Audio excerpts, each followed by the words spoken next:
Let's talk about how to grow a frog.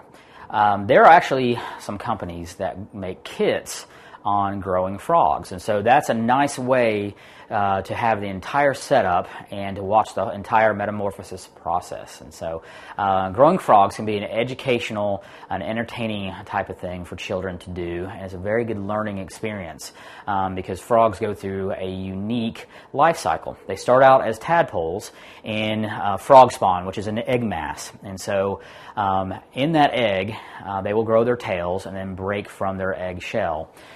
Which is just a slight tiny membrane. Outside of the egg, they have gills, and that's how they breathe in water. They usually are in shallow water, most of the time eating vegetation.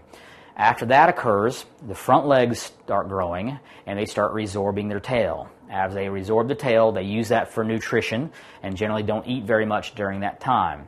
After the tail starts resorbing, the rear legs grow, and that tail starts resorbing all the way. That's why frogs and toads are in the order Anura, which means without a tail. And so once that tail is resorbed fully, these guys then are subadult or young frogs. And so they have front and rear legs, their gills are already resorbed, and they're breathing air.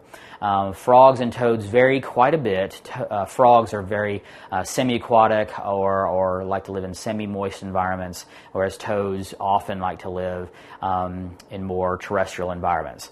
But you can check online or you can check into these kits, and they will provide almost everything you need from start to finish as far as how to grow a frog. They, again, go through a unique life cycle and can be very educational and very, very fun to grow and watch.